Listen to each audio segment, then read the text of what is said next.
Assalamualaikum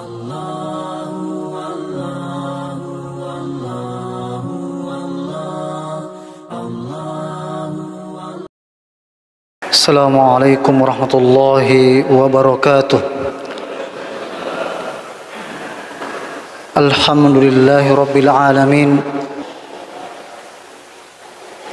Nahmaduhu wa nasta'inuhu wa nastaghfir.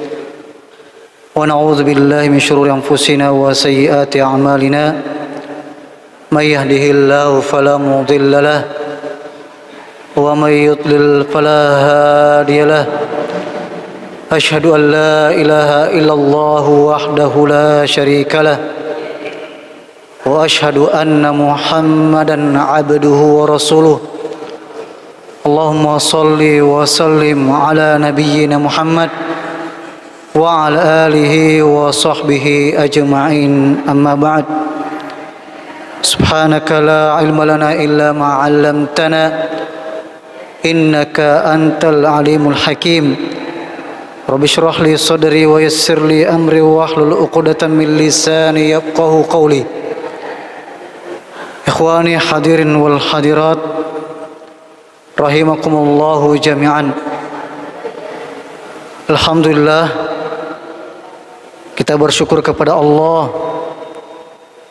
Kita masih diberikan kesempatan, kekuatan iman untuk hadir solat berjamaah di salah satu rumah-rumah Allah Subhanahu wa taala.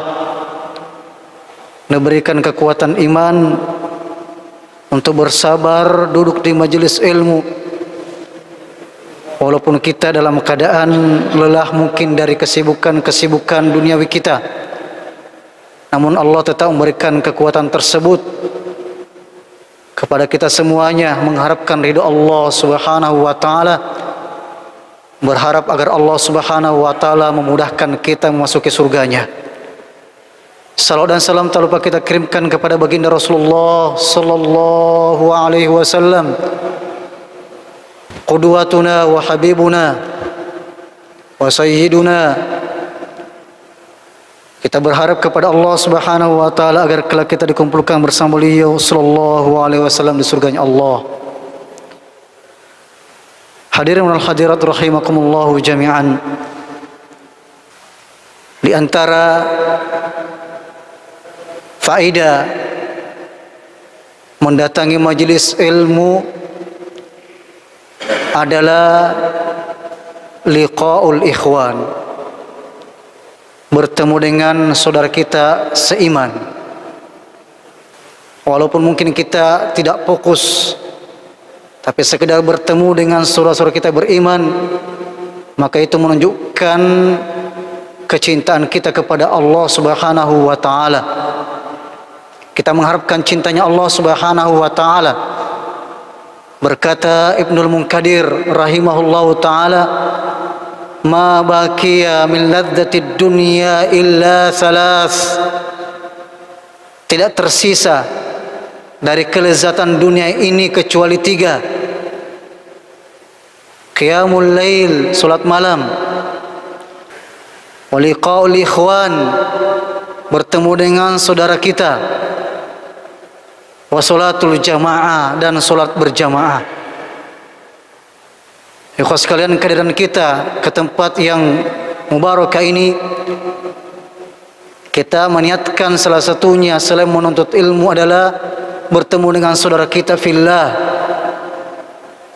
Karena Allah Subhanahu wa taala menyebutkan dalam hadis qudsinya, wajabat mahabbati, wajib kecintaanku, lil mutahabbina fiyah, wajib memperoleh kecintaanku bagi orang-orang yang mencintai karenaku,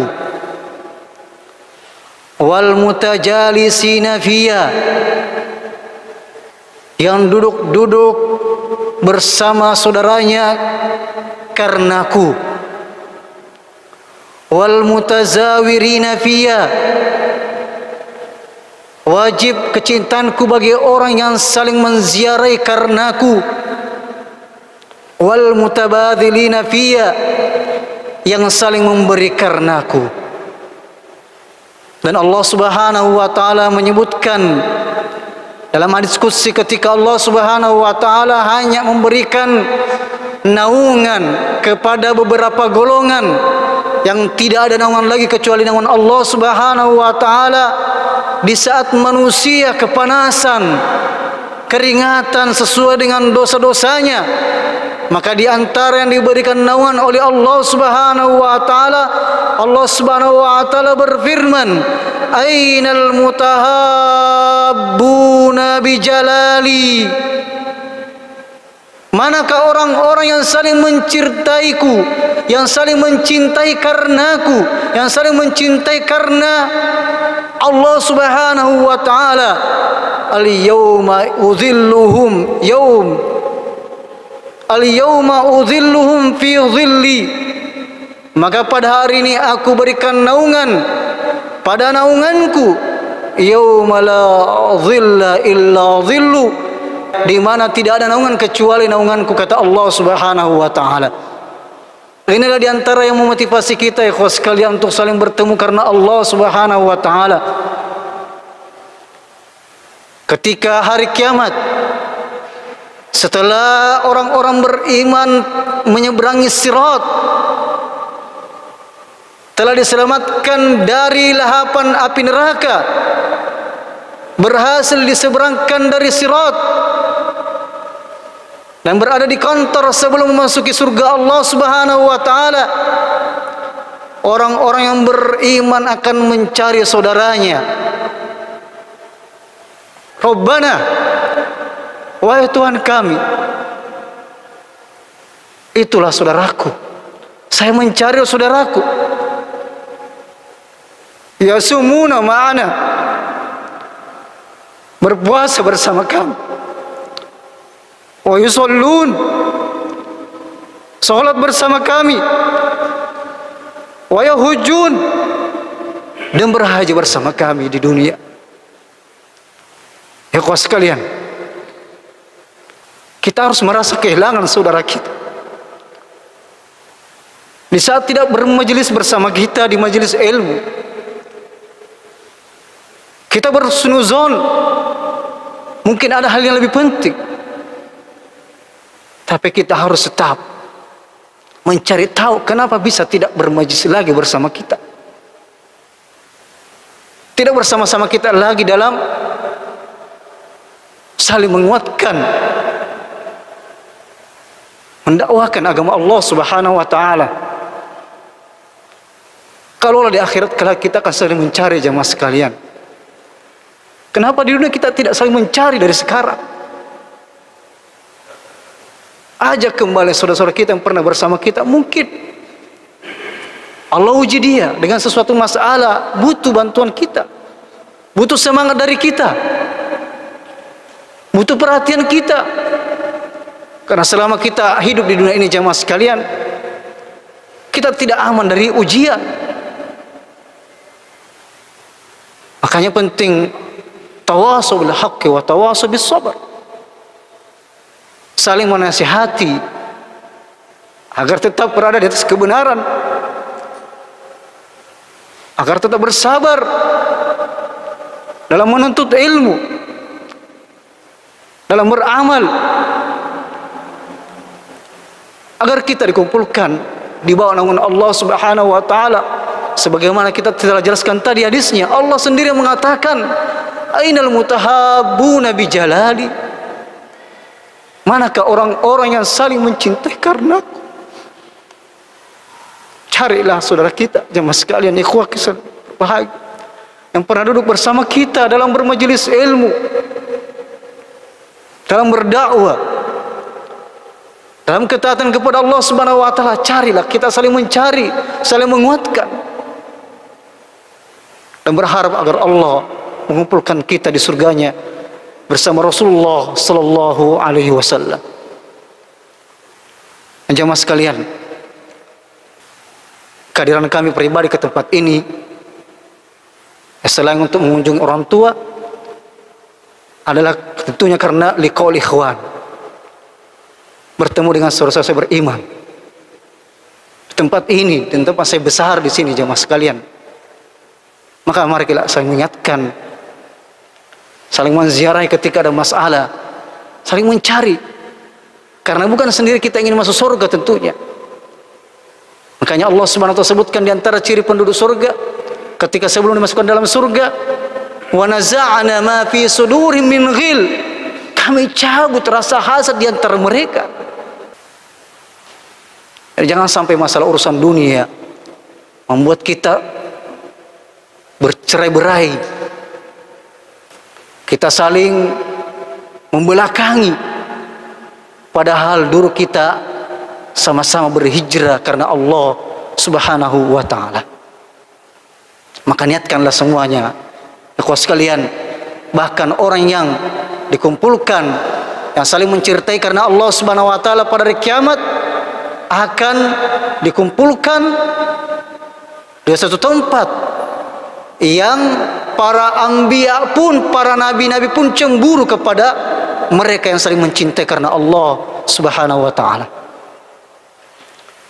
Jemaah sekalian, insyaallah pada kesempatan ini kita sedikit saja membahas tentang fiqhul asmaul husna, melanjutkan pembahasan kita yang lalu, yaitu memahami asma Allah Subhanahu wa taala, nama-nama Allah Subhanahu wa taala. Karena ilmu ini sebagaimana yang telah kita sebutkan, seutama-utamanya ilmu, Abdulul ulum, kata ulama kita, seutama-utamanya ilmu adalah ma'rifatullah, ma'rifatu asma'illahi wa sifatihi, mengenal nama-nama Allah dan sifatnya. Karena ketika seseorang mengenal Allah, mengenal nama-namanya dan sifatnya, dia akan semakin tunduk kepada Allah, semakin cinta kepada Allah, semakin akan mengagungkan Allah Subhanahu wa taala, semakin dekat kepada Allah Subhanahu wa taala. Pembahasan yang lalu telah kita sebutkan tentang nama Allah Ar-Rabb, dan disebutkan dalam surat Al-Fatihah, Rabbil Alamin, Tuhan semesta alam. Maka pada malam ini kita membahas nama Allah selanjutnya adalah Ar-Rahman Ar-Rahim. Dan ini juga sering kita baca di dalam suratul Fatihah. Wahuma ismani jalilan. Dua nama ini, Ar-Rahman Ar-Rahim, dua nama ini yang sangat agung. Kasura wuruduhuma, telah banyak disebutkan fil Qur'anul Karim, dalam Al-Quran Al-Karim. Ibtatahallahu bihima, Allah Subhanahu wa taala membuka dengan kedua nama ini Ummul Quran, induknya Al-Quran. Wa ja'alahuma unwan ma anzalahu minal huda wal bayan, menjadikan salah satu tanda atau alamat yang Allah Subhanahu wa taala turunkan dari petunjuk dan penjelasan. Wa dammanahuma al-kalimah allati la yasbut laha syaitan, dan mengikutkannya dengan kalimat yang dimana syaitan pun tidak bisa berada pada dua kalimat tersebut, yang merupakan tidak mungkin syaitan memiliki nama seperti ini. Dan syaitan tentunya tidak memiliki sifat rahmah. Hanya Allah Subhanahu wa taala yang Maha Pengasih lagi Maha Penyayang. Wabtataha biha kitabahu Nabiullah Sulaiman alaihissalam, dan bahkan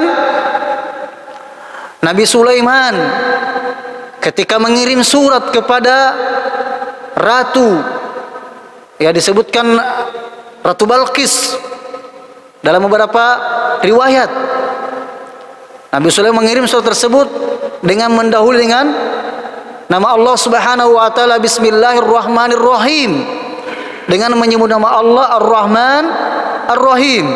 Wa kana Jibril yanzilu biha 'ala an-nabiy sallallahu alaihi wasallam inda iftitahi kulli suratin minal Qur'an. Dan Jibril alaihissalam turun dengan surat ini, di mana surat tersebut suratul Fatihah, yang di dalamnya ada nama Allah Ar-Rahman Ar-Rahim yang dibaca pada setiap rakaat salat kita. Wa hadhanil isman kullu minhuma dallun ala thubutir rahmah sifatan lillahi azza wajal. Kedua nama ini Ar-Rahman Ar-Rahim menunjukkan bahwasanya Allah memiliki sifat rahmat, memiliki sifat rahmat. Ar-Rahman ay alladhi ar-rahma wasfuhu, war-rahim ar-rahim li ibadihi. Ar-Rahman yang memiliki sifat rahmat, Ar-Rahim yaitu menyayangi hambanya. Wa fi hadaini al-ismain dilalatun ala kamalir rahmah allati hiya sifatullahi wasi'atiha. Pada dua nama ini menunjukkan sempurnanya rahmat Allah Subhanahu wa taala dan luasnya rahmat Allah Subhanahu wa taala. Fa jami' ma fil alam al-ulwi was-sufli min husulil manafi wal mahab wal musar wal khairat min athari rahmati. Maka semua makhluk Allah Subhanahu wa taala di langit maupun di bumi, manfaatnya itu adalah karena rahmat Allah Subhanahu wa taala. Allah menundukkan semua jamaah sekalian, semua makhluk ini untuk kita, karena Allah Subhanahu wa taala sayang dan mencintai hambanya, mengasihi hambanya, dan menunjukkan asar rahmatillah Subhanahu wa taala di antara turunnya hujan. Fandur ila athari rahmati, lihatlah asar dari rahmat Allah Subhanahu wa taala ketika setelah hujan kita melihat, subhanallah. Makanya setelah hujan kita membaca doa mutirna bi fadlillahi wa rahmatihi, kita telah dihujani dengan keutamaan dan rahmat Allah Subhanahu wa taala. Jadi hujan itu asalnya adalah rahmat, berkah dari Allah Subhanahu wa taala. Makanya para salaf terdahulu ketika hujan turun mereka berdoa. Mereka berdoa kepada Allah Subhanahu, meminta kepada Allah Subhanahu wa taala agar hujan tersebut menjadi bermanfaat, bukan menjadi bala. Allahumma sahiban nafi'an. Dan berdoa dengan doa yang lain yang dia inginkan karena turunnya rahmat Allah Subhanahu wa taala dengan air hujan tersebut. Kama anna ma sarafa anhum minal makari wan niqam wal makhawif wal akhtar wal madar min athari rahmati. Dan segala sesuatu yang Allah hindarkan dari kita, keburukan-keburukan yang tidak kita sukai, itu merupakan rahmat Allah Subhanahu wa ta'ala. Allah Subhanahu wa ta'ala masih menjalankan, memperedarkan bumi ini dengan semestinya, masih memperedarkan matahari dengan sebagaimana mestinya. Pada anggota tubuh kita masih pada tempatnya masing-masing, ginjal kita, jantung kita, paru-paru kita, semuanya masih tempatnya masing-masing. Dan Allah Maha Kuasa jamaah sekalian untuk menghilangkan atau membuat penyakit atau mendatangkan penyakit dengan izinnya ketika Allah Subhanahu wa taala ingin menguji hambanya atau ingin menghukum hambanya. Makanya Allah Subhanahu wa taala mengatakan, qul ara'aitum in akhadallahu sam'akum wa absarakum wa khatama ala qulubikum man ilahun ghairullah ya'tikum bih.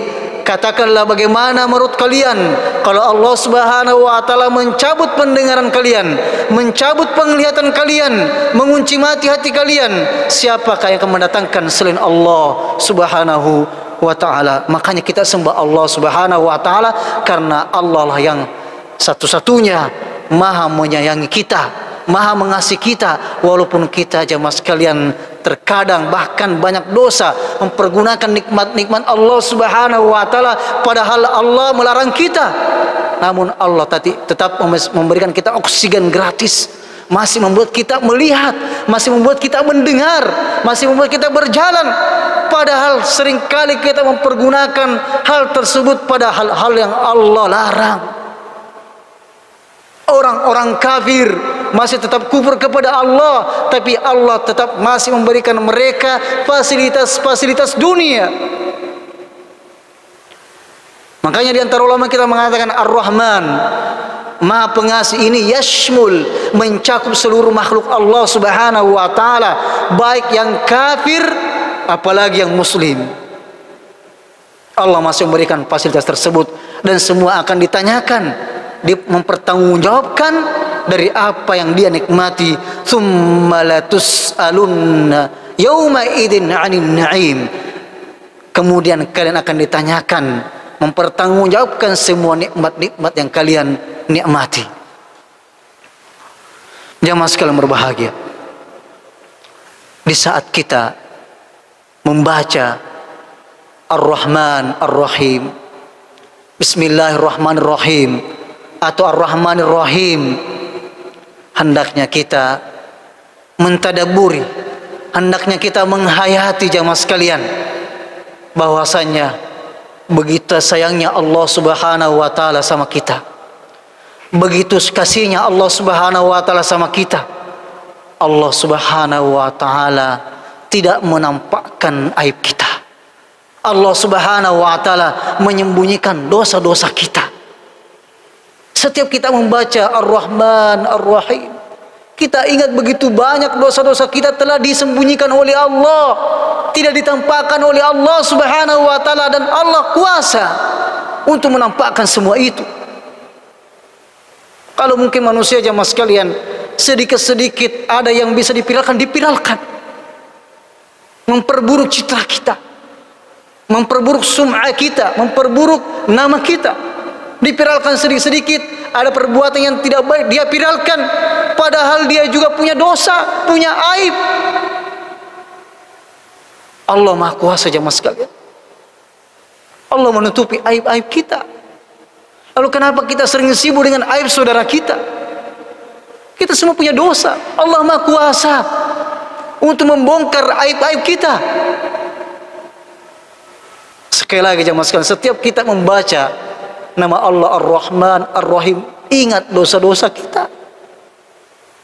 Begitu banyak dosa-dosa kita telah ditutupi oleh Allah Subhanahu wa taala. Bahkan pada hari kiamat jamaah sekalian, pada hari kiamat ada dua jenis hisab. Hisaban yasira, fa amma man utiya kitabahu biyamini fasawfa yuhasabu hisaban yasira. Barang siapa yang diberikan kitab catatan amalnya pada hari kiamat dari tangan kanannya, maka akan dihisab dengan hisab yang mudah. Siapakah mereka jamaah sekalian? Hisab dimasukkan di sini adalah hisabul 'ar. Hisab yang hanya saja sekedar ditampakkan oleh Allah Subhanahu wa taala dalam hadis qudsi. Allah Subhanahu wa taala akan memanggil satu persatu orang yang beriman, kemudian diberikan hijab antara dia dengan manusia yang lain. Kemudian ditunjukkan semua dosa-dosanya, ditunjukkan rekaman dosanya, dan ditanyakan, diperlihatkan, atuqarriru hadza, apakah engkau aku dosa-dosamu ini? Diperlihatkan rekaman kita jemaah sekalian. Tidak ada yang luput dari Allah Subhanahu wa taala. Diperlihatkan semuanya. Faman ya'mal mithqala dzarratin khairan yarah. Barang siapa yang berbuat kebaikan walaupun seberat biji zarrah, sekecil namlas sauda, semut hitam, di antara tafsiran ulama kita, maka dia akan melihat hasilnya. Wa may ya'mal mithqala dzarratin syarran yara. barang siapa melihat mengerjakan perbuatan keburukan sekecil apapun itu, walaupun niatnya saja, itu akan diperlihatkan. Maka dalam hadis tersebut disebutkan disuruh mengakui dosanya, diperlihatkan rekamannya, diperlihatkan kitab catatan amalnya. Atau qariru hada, apakah engkau mengakui dosa-dosamu ini? Orang itu mengatakan, betul ya Allah. Terus diperlihatkan sampai seakan-akan orang tersebut hampir binasa, hampir merasakan saya sudah binasa ini, semua dosa-dosa saya diperlihatkan. Tapi apa kata Allah jemaah sekalian? Kasih sayang Allah Subhanahu wa taala. Kata Allah, satartuha 'alaika fid dunya. Dosa-dosamu itu telah aku tutupi di dunia. Allah tidak viralkan jemaah sekalian. Allah sembunyikan. Dan kata Allah, faqad ghafartuha lakal yaum. Maka pada hari ini saya ampuni engkau. Inilah hisab yang dimudahkan jemaah sekalian. Hisab yang hanya diperlihatkan, tapi diperlihatkan kita melihat semua dosa-dosa kita. Setelah itu Allah mengatakan, aku telah mengampunimu. Saya telah tutupi engkau di dunia dosa-dosamu, pada hari ini aku telah mengampunimu. Ini namanya hisabul ar, diperlihatkan saja.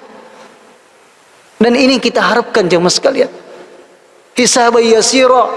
Makanya kita minta kepada Allah, Allahumma hasibni hisab yasira. Ya Allah, hisablah aku dengan semudah-mudahnya.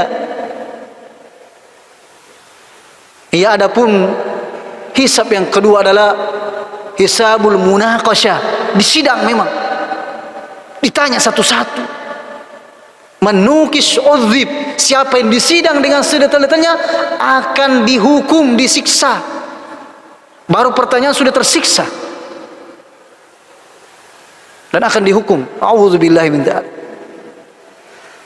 Ini menunjukkan rahmat Allah jemaah sekalian, yang kita senantiasa minta kepada Allah. Tapi bukan berarti kita ya terlena dengan dosa dan mengatakan Allah Maha Pengampun, Allah Maha Pengasih lagi Maha Penyayang, tidak apa-apa berbuat dosa. Betul, Allah Maha Pengampun, Allah Maha Penyayang, Allah Maha Pengasih, tapi tidak ada menjamin kita akan bertaubat sebelum meninggal. Tidak ada menjamin jemaah sekalian. Ajal tidak menunggu kita sehat, ajal tidak menunggu kita sakit, tidak menunggu jemaah sekalian. Maka kita harus persiapkan diri kita terus. Kaidah yang selalu kita ingat jemaah sekalian adalah man asya ala syai' mata alaihi. Ini kaidah yang terus harus kita ingat baik-baik. Man asya ala syai' mata alaihi. Barang siapa yang terbiasa dengan sesuatu akan meninggal dengan kebiasaan. Kita terus biasakan perbuatan kebaikan, perkataan kita, perbuatan kita. Perbanyak perbuatan-perbuatan amalan kebaikan, tidak ada yang tahu kecuali Allah. Agar Allah Subhanahu wa taala menghapuskan dosa-dosa kita, yang juga tidak ada yang tahu kecuali Allah Subhanahu wa taala. Allah Maha Kuasa jemaah sekalian. Allah Maha Pengasih, Allah Maha Penyayang.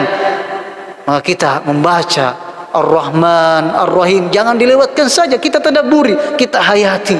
Begitu banyak dosa-dosa saya yang Allah telah tutupi, dan kita berharap agar Allah Subhanahu wa taala mengampuni kita pada hari kiamat, menghisab kita dengan hisab yasira, memberikan kita kitab catatan amal kita dari tangan kanan kita.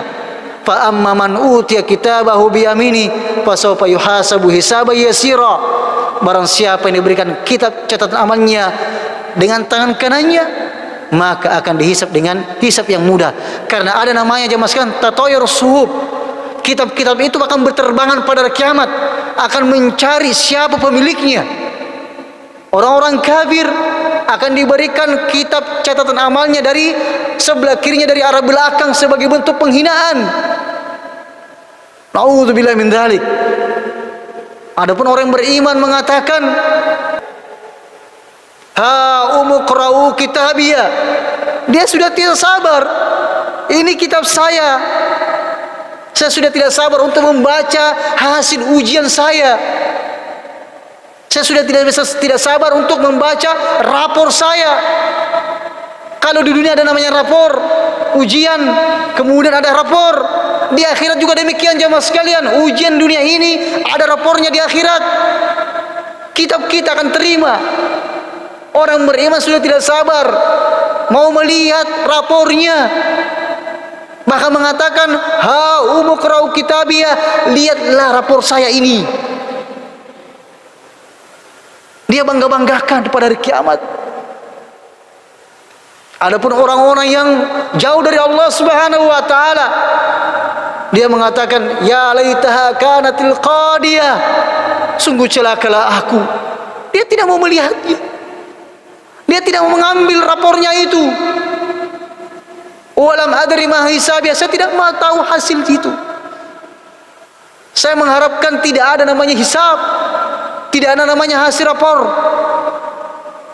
Jadi semua yang ada kita di dunia jemaah sekalian, ada ujian-ujian itu, kita harus ingat di akhirat. Kalaulah di dunia saja, yang kita sering katakan, soal-soal ujian terkadang diberikan kisi-kisi. Tapi kalau tidak belajar juga tidak bisa jawab. Soal di akhirat, di kuburan kita tidak tahu. Kita sudah tahu soalnya, bahkan sudah tahu jawabannya bahkan. Tapi kita tidak tahu apa kita akan menjawab atau tidak. Kalau kita tidak apa? Tidak belajar. Inilah kenapa kita belajar. Ya, agar kita bisa mendapatkan hujjah, alasan bahwasanya ya Allah, saya telah bermajelis menuntut ilmu. Allah akan mudahkan untuk menjawab pertanyaan malaikat. Tidak seperti orang munafik ketika ditanya, la adri, saya tidak tahu. Saya cuma mendengarkan orang dahulu mengatakan demikian, aku juga ikut-ikutan. Maka malaikat mengatakan, la daraita wa la talaita, kau tidak tahu dan kau tidak pernah baca.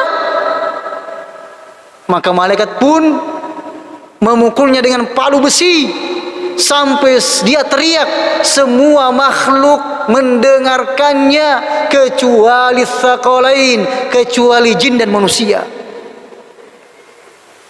Makanya di antara rahmat Allah jemaah sekalian, Nabi SAW pernah berdoa, pernah mengatakan, laula an tadafanu, atau kama qala SAW, seandainya kalian tidak saling menguburkan, la da'autullah, saya akan meminta kepada Allah ayyusmi'akum azabal qabr, agar Allah Subhanahu wa taala memperdengarkan kalian azab kubur.